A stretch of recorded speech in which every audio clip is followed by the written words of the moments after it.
Hello and welcome to Passion to Success. I am Ihotu Odo.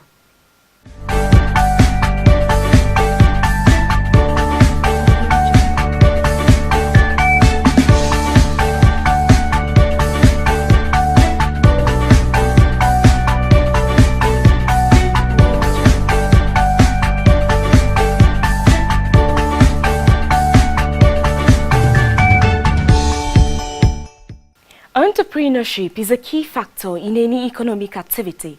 For a sector to be competitive and contribute effectively to sustaining growth, it requires increased private investment, which must result in an enhanced productivity to stimulate and generate employment opportunity.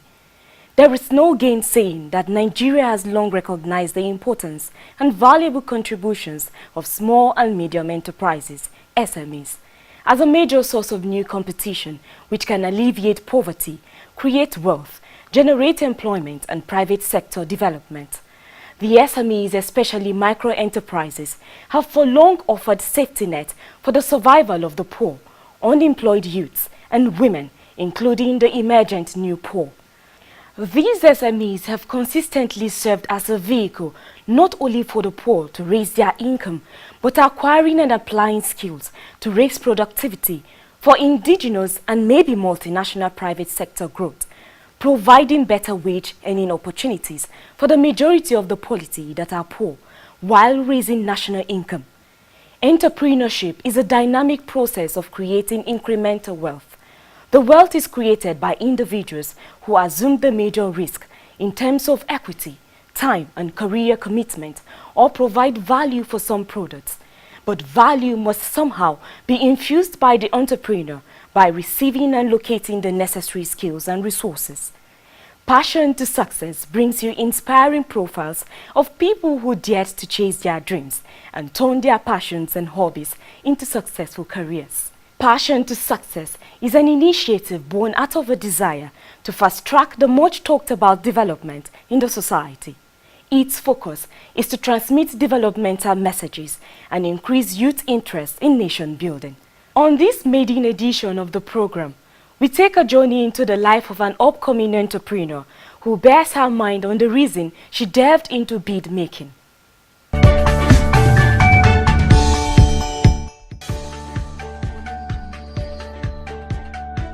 Kiros Bits is a unique bead making outlet that deals on handmade bespoke beads.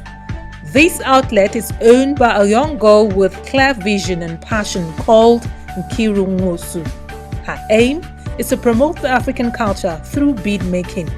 I'm into beads making, not because there is no job or anything, but because I love anything cultural. I love cultural things. It gives me satisfaction, not even because of the money I get from it, but seeing I can actually come up with this, I'm so glad. She sources her materials from Nigeria, thereby patronizing the made in Nigeria goods.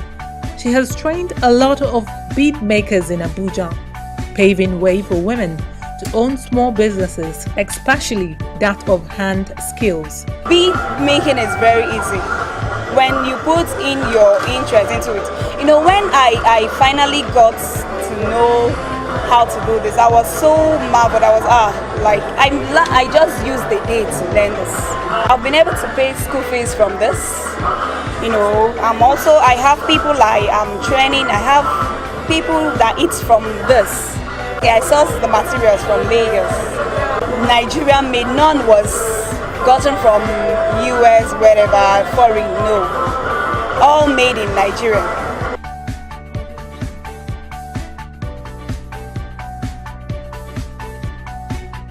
As a student, she makes beads to pay her tuition fee and take care of her immediate needs.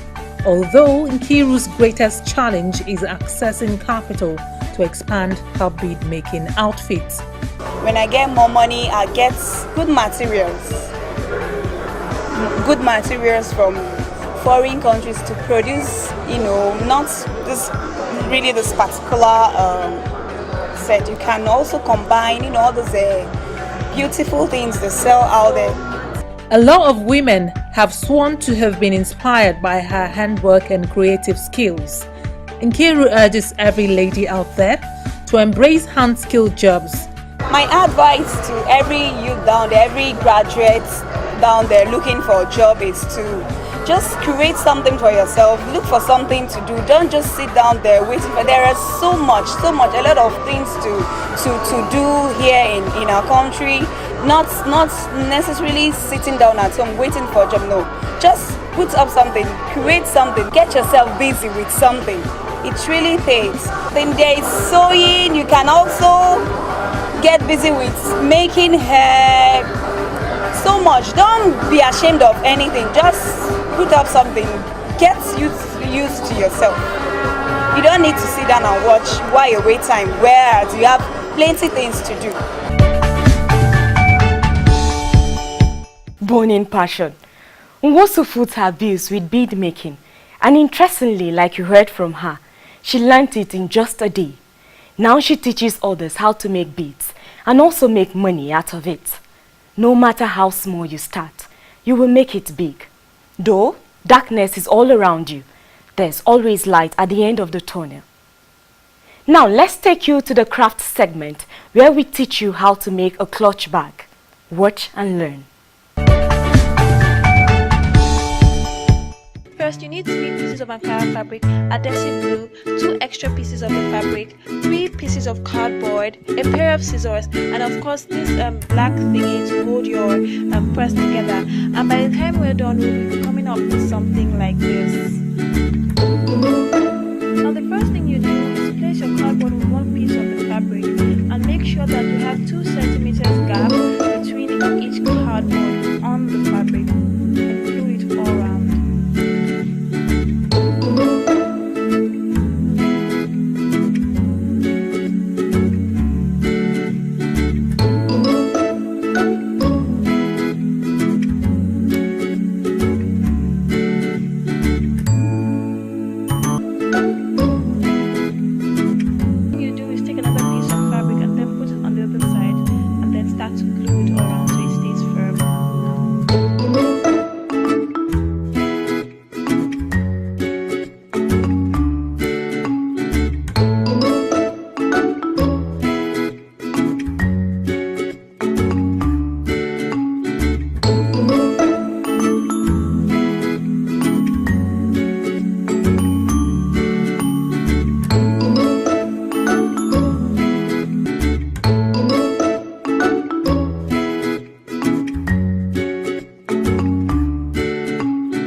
have to do now is pick a small piece for the side of the press.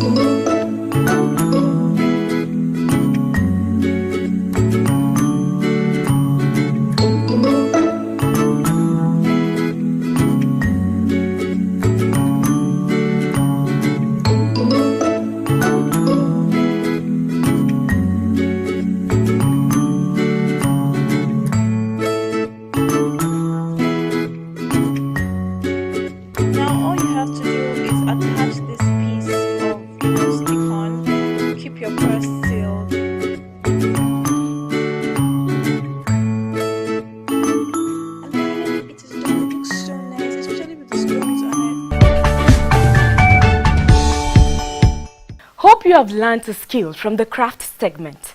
Begin to put it into good use. Next is a spotlight segment where we have our entrepreneur of the week share his passion to success.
Ahmad Mama is a phone technician in one of the suburbs in Abuja.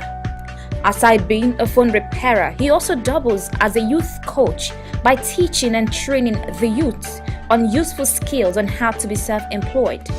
Ahmad Mama is a graduate of sociology and anthropology and currently serving as a youth corps member in Abuja. I fix phone, I sell phone parts, and at the same time I train youths to acquire these skills so that it will be beneficial to them in the future. Well, I'm a sociologist. I study sociology and anthropology. As you can see right now, I'm a serving corper. This is my uniform. So whenever I have no issues with my place of primary assignment, when I'm on break or when I'm done with my primary assignment, I do come here to work so I could get something out of it. Despite a degree in sociology and anthropology, Ahmad shares his passion on the reason he chose to be a phone technician. Well, this happened long time ago. It was due to my mother's effort. My mother is a civil servant working with Federal Ministry of Health, and the numbers of applications that comes to them every year for employment, the numbers is tremendous. For that reason, she was able to be convinced that the chances of getting government job is between 0 and 5%. For that reason, she put pressure on me when I was growing to acquire skills that would be beneficial to me. And Alhamdulillah, I'm enjoying it because it is with her that I am what I am today. I am contented, even without government giving me any job. I'm contented with what I'm doing. Acquiring skills is a gradual process in life.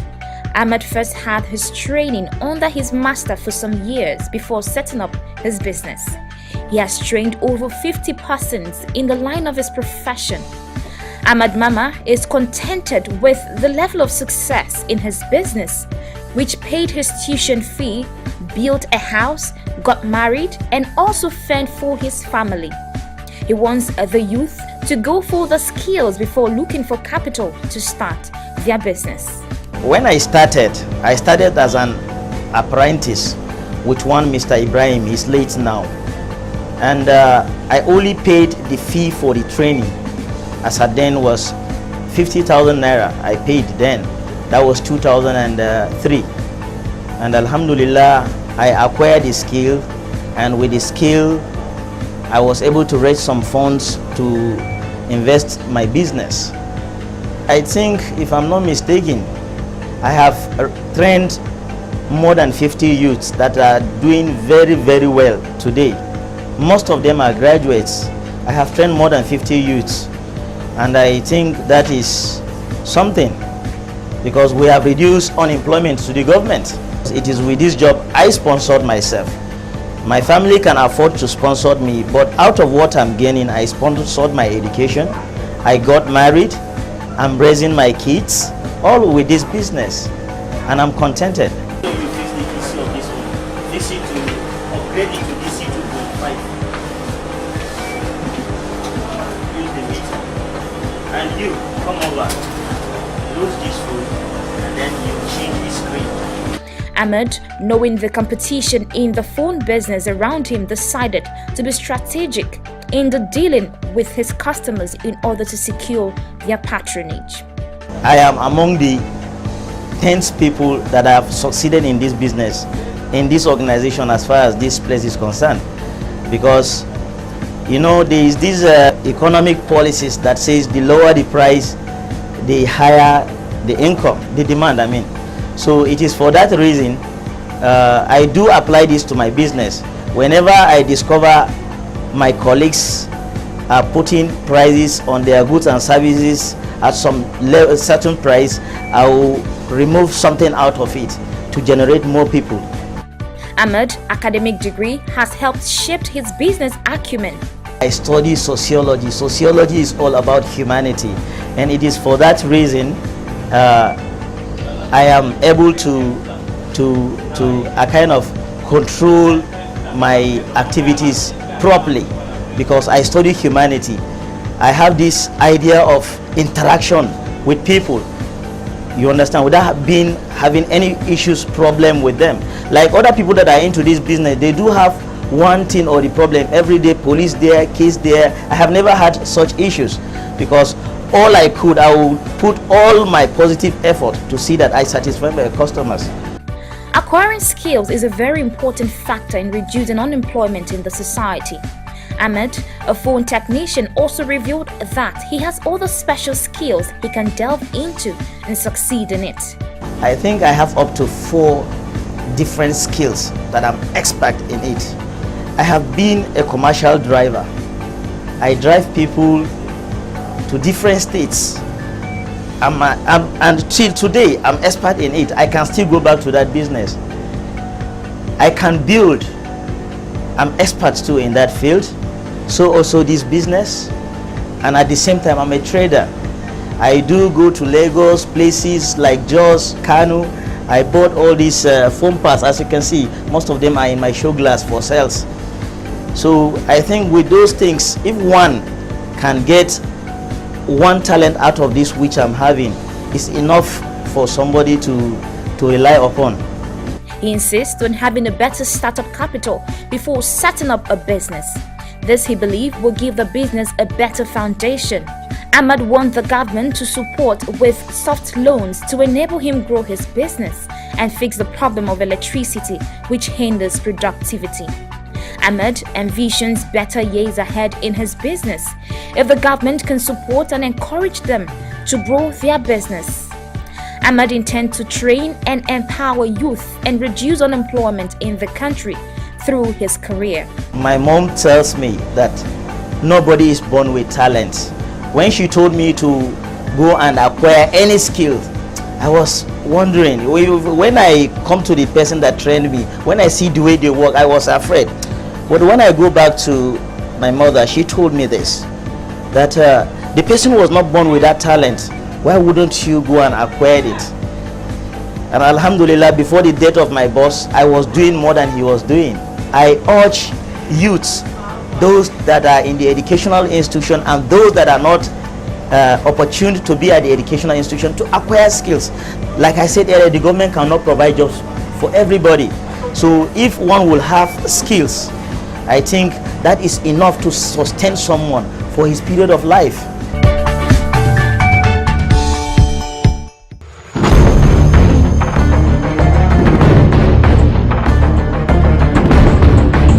Tony Elumelu envisioned a Pan-African bank.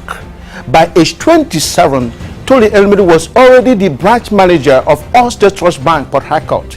As a young professional, he was greatly influenced by stories of great American corporate leaders. He read as a child. He read how these great leaders were transforming corporate America, acquiring and turning around businesses. And he grew up with this mindset that what these guys are doing, he's going to do the same thing here in Nigeria. So that was how his obsession with the idea of corporate acquisition, re-engineering, and business turnaround began. Having carefully studied the economy of Nigeria, he discovered that the financial sector offered more opportunities for corporate acquisition and business turnaround.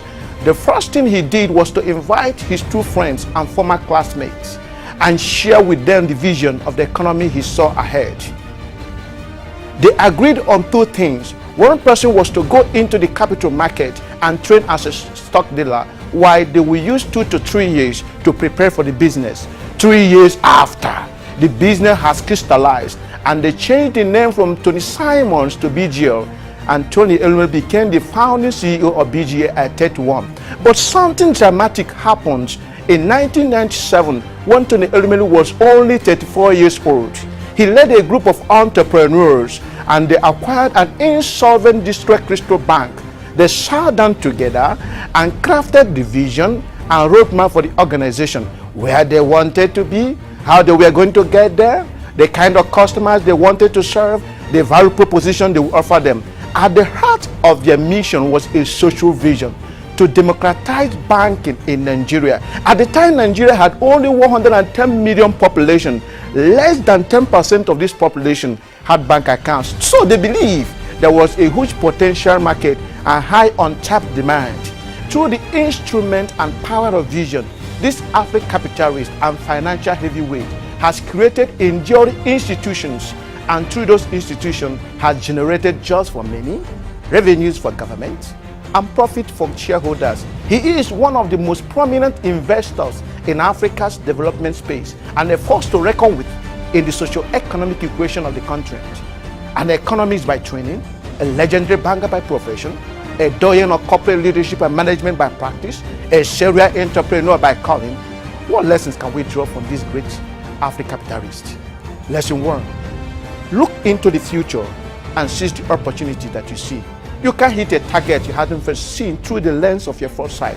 What opportunities do you think the emerging economy holds for young people? Study the economy and see where the gaps are. Gaps that you can fill with your knowledge and skill. Lesson 2.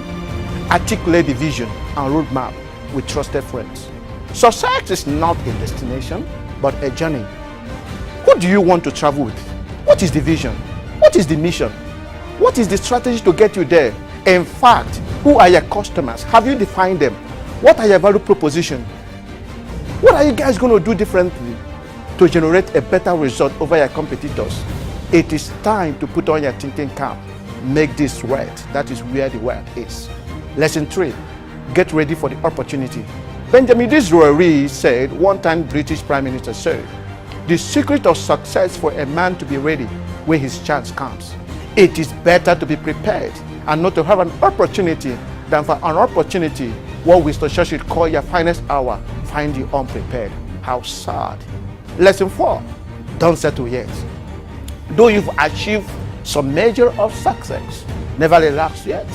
There are more victories ahead of you. There are more wars to conquer.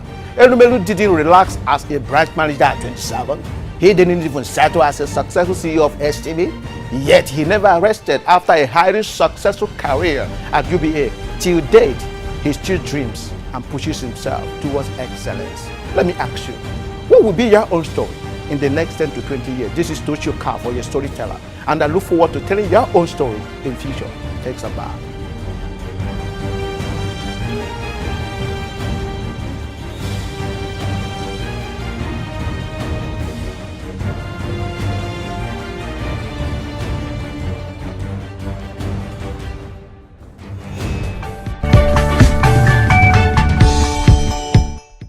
Wow, what a passion.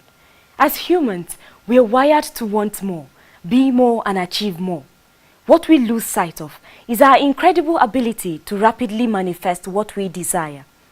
As someone who helps entrepreneurs reach the next level of success in their businesses, teaching them the proper strategies is extremely important. The individuals who make the biggest impacts have what I call the high performance mindset. How would you feel knowing that if you followed a few simple steps, you could literally manifest anything you desire in any area of your life? Here is what you need to do.